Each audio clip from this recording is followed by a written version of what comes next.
पढ़ाई खराब हो।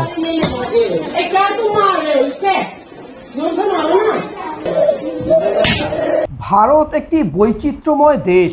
সেই বৈচিত্র্যময় দেশে হিংসা, নফরত, ঘৃণা বাজার তৈরি হয়েছে। সত্যি এই নফরত, ঘৃণা, বিদ্বেষ, হিংসার বাজার থেকে ভারতবর্ষের মানুষ যদি প্রতিদিন চাঁদে যায় আর চাঁদে গিয়ে যদি বসে থাকে, তাহলে হয়তো এই হিংসা, বিদ্বেষ, ঘৃণা তাদের মন থেকে হয়তো যাবে না। ভাবতে হবে আপনাদের। এবার উত্তরপ্রদেশের স্কুলে এক শিক্ষিকা ক্লাস চলাকালীন 7 বছরের এক মুসলিম ছেলেকে প্রকাশ্য অপর ছাত্রছাত্রীদের শিক্ষা দিচ্ছে মারার জন্য। তা আবার মুখে মারছে, চোখে মারছে, আস্তে মারার জন্য বলছে। আস্তে মারলে হবে না, জোরে মারো। অপরাধ সে মুসলিম ঘরে জন্ম নেওয়ার জন্য। এই ছোট্ট শিশুকে মারতে নির্দেশ দিচ্ছে একজন শিক্ষিকা। শিক্ষিকার নাম তৃপ্তি। সত্যি কেমন তৃপ্তি! তৃপ্তি ভরে তার ভিতরে হিংসা ঢুকেছে, বিদ্বেষ ঢুকেছে। আর এই ঢোকার মূলে কারা জানেন? সেটা নিশ্চয়ই আপনারা জানেন। সেই উত্তরপ্রদেশ মডেলের জন্য অপেক্ষা করছে এই পশ্চিমবঙ্গ। বারবার বলছে উত্তরপ্রদেশ মডেল চাই, বুলডোজার চাই। এটাই দরকার। তাই তাদের বাচ্চাদের দিয়ে তারা ঘৃণা, বিদ্বেষ, হিংসা আরো আগিয়ে নিয়ে যাওয়ার চেষ্টা করছে। ওই বাচ্চাকে বিদ্বেষ শেখাচ্ছে এবং মারছে। কিন্তু অপর যে বাচ্চাগুলো মারছে, একবারও কি ভেবেছেন যে আপনার বাচ্চা কোন আগুনে পুড়ছে, কোন হিংসায় লিপ্ত হচ্ছে? এটা ভাবতে হলে সত্যি অবাক হয়ে যাবেন। বিশ্বের কাছে একের পর এক একাধিক বিষয় নিয়ে মাথা হ্যাট হয়ে যাচ্ছে, তখন নরেন্দ্র মোদী 56 ইঞ্চির ছাতি নিয়ে চিৎকার করছে, সবকা সাথ, সবকা বিকাশ, সবকা বিশ্বাস। এই হিংসা, এই বিদ্বেষ কিভাবে থামবে? শুধু থামা তো দূরের কথা, ওই শিক্ষিকার কি বক্তব্য শোনাবো আপনাদের। गरीब होगा शायद, मैं देखा भी नहीं भी सही से।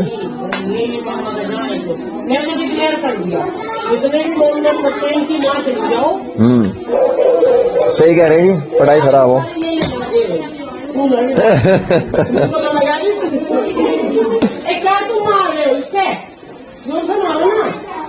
चलो और किसका नंबर है? तो रेनू भी खड़ा हो गए, बाहर कोई नहीं लगा। चलो अब की बार कमर मार दो। ये तो कमर आया। ওই শিক্ষিকা বলছে অপরাধ সে মুসলমান হওয়ার কারণে এই ছোট্ট শিশুকে মারতে নির্দেশ দিচ্ছে। সেই সঙ্গে শিক্ষা তৃপ্তা বলছেন মুসলমান, এদেরকে স্কুল থেকে বিতাড়িত করা দরকার। এটাই ভিডিওতে শোনা যাচ্ছে। ইসলাম বিদ্বেষী মন্তব্য করতে শোনা যাচ্ছে শিক্ষিকা তৃপ্তা ত্যাগীকে। ভিডিওতে শোনা যায় সকল মুসলিম ছাত্রছাত্রীদের চলে যেতে হবে। ভাবুন এই শিক্ষিকার মনে কতটা বিদ্বেষ কাজ করেছে। শিক্ষিকা শিক্ষিত হয়েছেন না বিদ্বেষ শিক্ষা নিয়েছেন তিনি? অপরদিকে এক পুরুষের গলায় থেকে শোনা যাচ্ছে এই ভিডিওতে, শিক্ষিকা সঙ্গে সায় দিয়ে বলেন, আপনি ঠিক বলেছেন, এরা শিক্ষাকে ধ্বংস করে ফেলছে।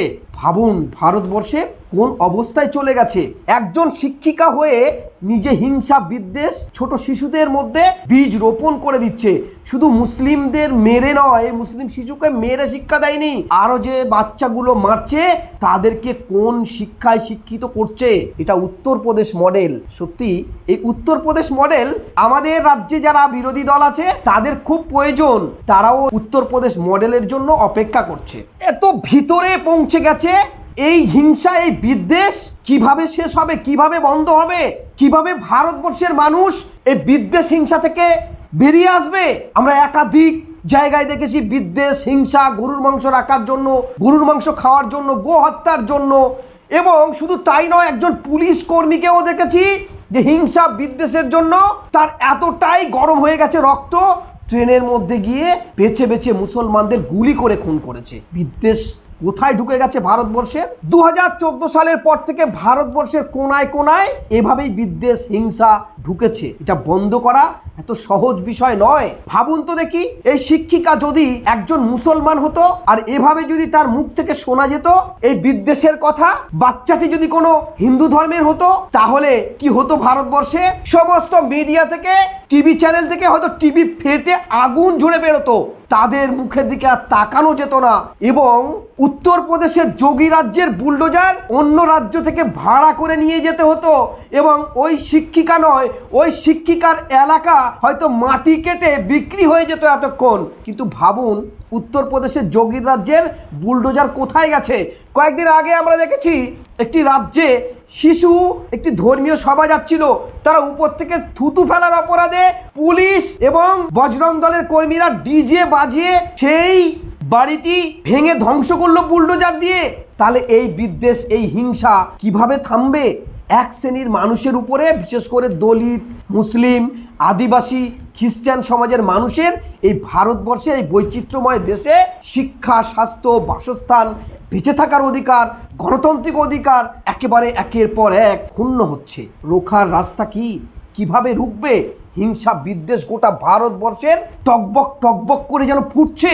কিভাবে বন্ধ হবে এই বিদ্বেষ? এই শিক্ষিকার আচরণ যদি এই হয়, একটা মা তার ছোট্ট শিশুকে কোলে পিঠে মানুষ করে বুক ভরা ভালোবাসা, বুক ভরা আশা, বুক ভরা স্বপ্ন নিয়ে তারা শিক্ষকতার জন্য, শিক্ষা অর্জনের জন্য স্কুলে পাঠায়, টিচারদের কাছ থেকে যদি এটাই শেখে, তাহলে শুধু মুসলমান বিদ্বেষী, মুসলমান হওয়ার জন্য তোকে মারতে হয় হিন্দু সম্প্রদায়দের বাচ্চাদের দিয়ে, তাহলে ওই বাচ্চাগুলো কি শিখবে?